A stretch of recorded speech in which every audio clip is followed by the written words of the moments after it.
Hi hello అందరికీ welcome to ఈ అమ్మ చేతి వంట. మన ఛానల్ని ఆదరించిన ప్రతి ఒక్కరికి హృదయపూర్వక నమస్కారాలండి. ఈరోజు చట్నీ అంటే ఈ చట్నీ దోశ, ఇడ్లీ, ఉప్మా, వడ, పూరీకి అయితే పనికిరాదు. గట్టి చట్నీ అయితే రైస్లో అయితే కూడా చాలా టేస్టీ అంటే సూపర్గా ఉంటుంది.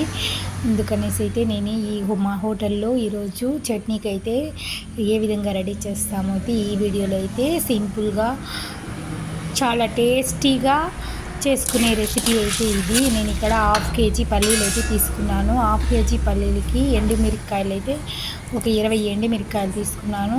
తర్వాత పండు మిర్చి కూడా ఉంది, కొంచెం వేసుకున్నాను. 1/2 kg వేయించిన శనగపప్పు అయితే తీసుకున్నాను. బాగా దోరగా వేయించి ఫ్రై చేసుకొని వేరే బౌల్లోకి తీసుకొని వాటర్ వేసి నానబెట్టి మనకు చట్నీ అనేది గట్టిగా అంటే చట్నీ గట్టిగానే ఉంటుందా మనకు తినేదానికి అయితే టేస్టీగా ఉంటుంది. కాబట్టి నీళ్ళుగా ఉంటే తినేదానికి కూడా కొంచెం ఇదిగా ఉంటుంది. కాబట్టి కొంచెంసేపు పల్లీలు నానబెట్టే చట్నీ అనేది బాగా గట్టిగా అనేది వస్తుంది. ఇక్కడ నేనైతే 1/2 kg టమాటాలు తీసుకున్నాను, 2 పెద్ద ఆనియన్ తీసుకున్నాను, 2 వెల్లుల్లి గడ్డలు తీసుకున్నాను, ఒక ముక్క అల్లం ముక్క, ఒక కప్పు కొత్తిమీర అయితే తీసుకుని అందులోనే పసుపు ఉప్పు అయితే వేసుకుని ఆయిల్ అయితే 2 గంటలు అయితే వేసుకొని బాగా ఫ్రై చేసుకున్నాను. ఇందులో ఫ్రై ఆయిల్లోనే మొత్తం అయితే ఫ్రై అయిపోవాలి. ఇప్పుడు మనం దీన్ని తిరగబాటు మొత్తం చేసుకుంటే సరిపోతుంది. ఈ చట్నీ మళ్ళీ ఉడకబెట్టాల్సిన పని అయితే ఉండదు. కాబట్టి ఈ విధంగా అయితే మనం